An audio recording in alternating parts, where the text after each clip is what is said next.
주신 말씀은 신약 마태복음 28장 1절에서 10절까지의 말씀입니다.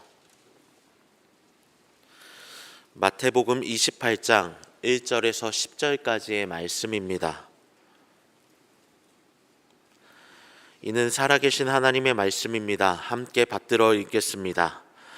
안식일이 다 지나고 안식 후 첫날이 되려는 새벽에 막달라 마리아와 다른 마리아가 무덤을 보려고 갔더니 큰 지진이 나며 주의 천사가 하늘로부터 내려와 돌을 굴려내고 그 위에 앉았는데 그 형상이 번개 같고 그 옷은 눈같이 희거늘 지키던 자들이 그를 무서워하여 떨며 죽은 사람과 같이 되었더라. 천사가 여자들에게 말하여 이르되 너희는 무서워하지 말라. 십자가에 못 박히신 예수를 너희가 찾는 줄 내가 아노라. 그가 여기 계시지 않고 그가 말씀하시던 대로 살아나셨느니라. 와서 그가 누우셨던 곳을 보라. 또 빨리 가서 그의 제자들에게 이르되 그가 죽은 자 가운데서 살아나셨고 너희보다 먼저 갈릴리로 가시나니 거기서 너희가 배우리라 하라. 보라, 내가 너희에게 일렀느니라 하거늘 그 여자들이 무서움과 큰 기쁨으로 빨리 무덤을 떠나 제자들에게 알리려고 다름질할세 예수께서 그들을 만나 이르시되 평안하냐 하시거늘 여자들이 나아가 그 발을 붙잡고 경배하니 이에 예수께서 이르시되 무서워하지 말라. 내 형제들에게 갈릴리로 가라 하라. 거기서 나를 보리라 하시니라. 아멘. 예수님께서 십자가에서 죽으셨습니다. 십자가에서 죽으신 후에 영혼이 떠나자 성소의 휘장이 위에서부터 아래로 찢어졌다고 마태복음 27장에서는 기록하고 있습니다. 시간이 흘러 날이 저물었을 때에 아리마대 부자 요셉이 빌라도에게 찾아와 예수님의 시체를 요구하게 됩니다. 그리고 요셉은 예수님의 시체를 깨끗한 세마포로 싸서 바위 위 무덤에 두고 큰 돌을 굴려 무덤 문을 막게 됩니다. 이것이 마태복음 27장에 기록된 내용이지요. 하루가 지나서 안식일이 되었을 때에 대제사장들과 바리새인들이 빌라도를 찾아가게 됩니다. 그리고 이렇게 말하게 되지요.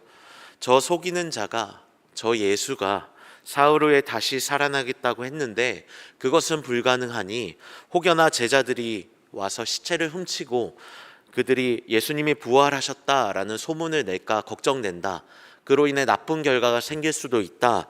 그러니 무덤을 봉하고 병사를 시켜 무덤을 지켜야 된다라는 이야기를 하게 됩니다.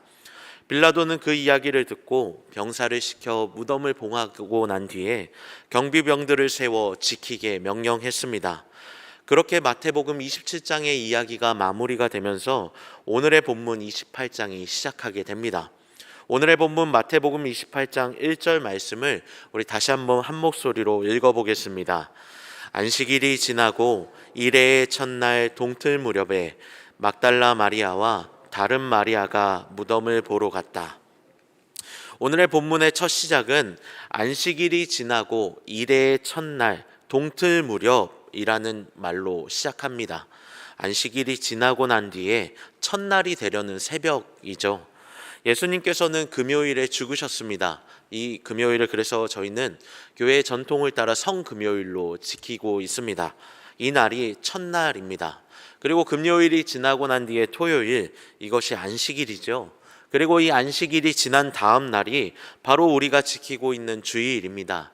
이 주일이 오늘의 본문에 등장하는 바로 이 안식일이 다 지나고 안식 후 첫날이라는 표현입니다.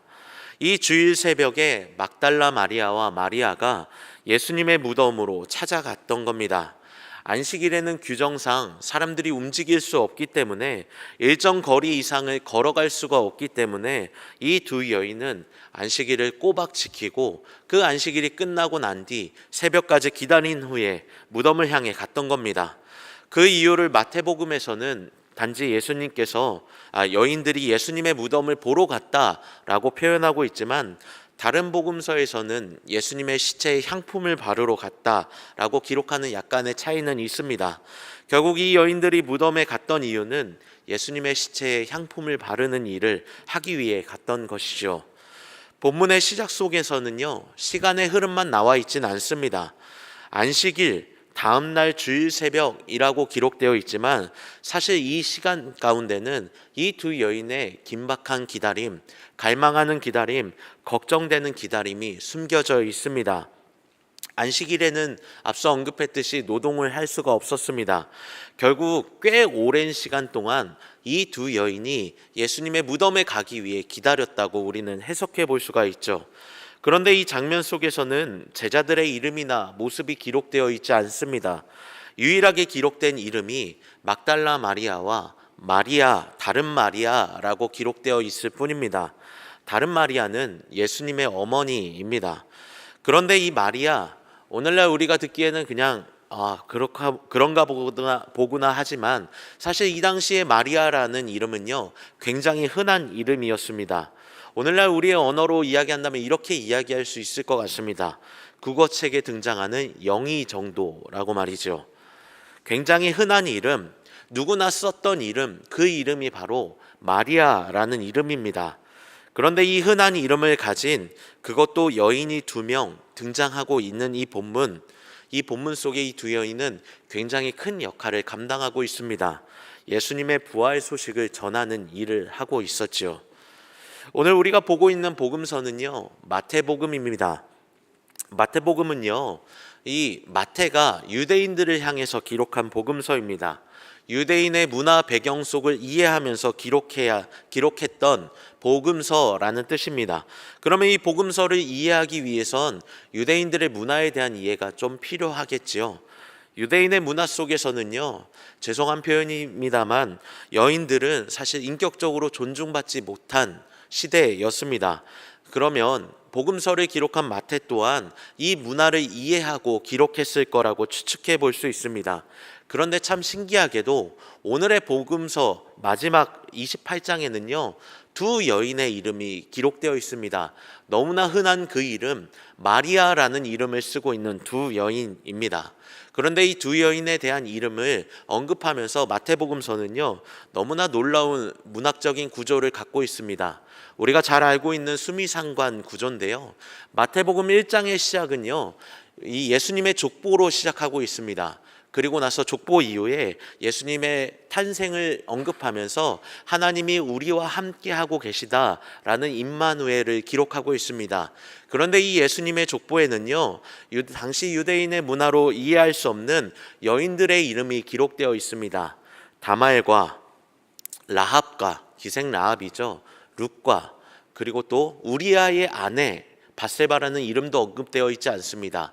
우리아의 아내와 그리고 마지막 마리아가 기록되어 있습니다. 5 여인, 평범하지 않은 여인인 줄 우리는 알고 있습니다.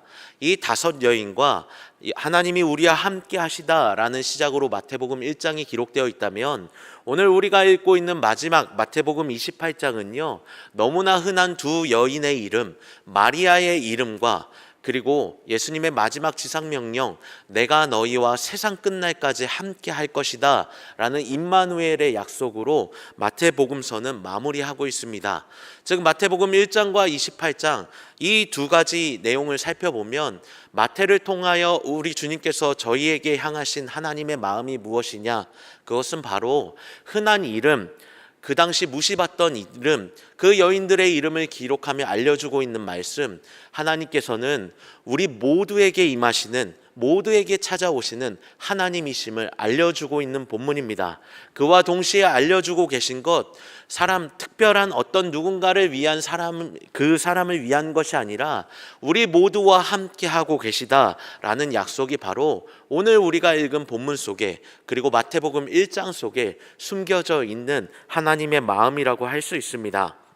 사랑하는 명선의 성도 여러분, 우리는 마태복음 1장에 나오는 족보 속에 등장하는 여자의 이름과 오늘 예수님의 부활을 경험하는 두 여인을 통해서 꼭 기억해야 할 것 있습니다. 그것은 방금 제가 앞서 언급했던 것처럼 하나님은 특정한 누군가의 하나님이 아니라 모든 사람의 하나님이시다라는 사실입니다. 내가 죄인이든 내가 부유하든 가난하든 어떤 모습이든 상관없이 그런 우리를 위해 예수님께서 이 땅에 오셨으며 그런 우리와 함께 하고 계시다는 것을, 그런 우리를 위해 죽으시고 부활하셨다는 것을 마태복음이 알려주고 있는 것입니다. 우리는 때로 내가 특별한 모습이었거나 뭔가 잘 되는 것이 없는 경우 스스로를 폄하할 때가 있습니다. 좌절하기도 하고요, 무너질 때도 있습니다. 스스로를 자책하며 힘들어할 때도 있습니다. 그러나 여러분, 오늘 복음서에 등장하는 예수님의 부활을 경험한 이 마리아를 꼭 기억하시길 바랍니다. 당시 인격적으로 존중받지 못했을 뿐만 아니라 너무나 평범한 이름이었던 마리아에게 먼저 부활의 소식을 전해주신 하나님의 마음을 기억하시길 바랍니다. 혹시 여러분의 모습 때문에 무너져 계시다면, 낭망하고 계시다면 오늘 두 여인에게 먼저 부활의 소식을 전해주신 하나님의 이 마음을 기억하며 일어설 수 있게 되시길 바랍니다. 아주 평범하다 할지라도, 때론 존중받지 못한다 할지라도, 연약한 존재라고 할지라도 그런 우리를 외면치 않고 먼저 찾아오시는 주님의 사랑을 발견하고 경험하실 수 있게 되길 주님의 이름으로 축복합니다. 그렇게 예수님의 부활 소식을 듣게 된 두 여인은요, 천사가 이야기한 것을 전하기 위해 제자들을 향해 달려가기 시작했습니다. 아마도 그 여인들의 마음속에는 굉장히 큰 기쁨과 환희가 넘쳤을 겁니다. 그녀들은요, 과거 예수님께서 마태복음 26장 32절에 살아난 후에 먼저 갈릴리로 가겠다 하신 그 말씀을 기억하며 달렸을지도 모릅니다. 주님께서 죽으시고 부활하신 말씀들이, 함께 하셨을 때 전해주셨던 말씀들이 주마등처럼 막 스쳐 지나갔을 겁니다. 얼마나 기뻤을까요? 그러나 놀랍게도 주님께서는 그녀들의 기쁨의 발걸음을 멈춰 세우시고 그 자리에 나타나시게 됩니다. 그리고 말씀하시게 되죠. 오늘의 본문 9절과 10절의 말씀 함께 읽겠습니다. 예수께서 그들을 만나 이르시되 평안하냐 하시거늘 여자들이 나아가 그 발을 붙잡고 경배하니, 이에 예수께서 이르시되 무서워하지 말라. 가서 내 형제들에게 갈릴리로 가라 하라. 거기서 나를 보리라 하시니라. 아멘. 천사를 통해 부활의 소식을 들었던 이 여인들에게 주님께서 찾아오셨습니다. 그리고 말씀하셨습니다. 평안하냐? 평안하냐라는 이 말은요, 우리말로 번역하면 이렇게 번역할 수 있습니다. 안녕이라는 의미입니다. 또 이런 의미도 담겨져 있습니다. 기뻐하라 라는 의미죠. 어떤 의미를 담고 있던 주님은요, 이 두 여인을 만나 인사를 하시게 됩니다. 그 말을 들었던 이 두 여인들의 마음에는 더욱더 큰 기쁨이 샘솟았을 겁니다.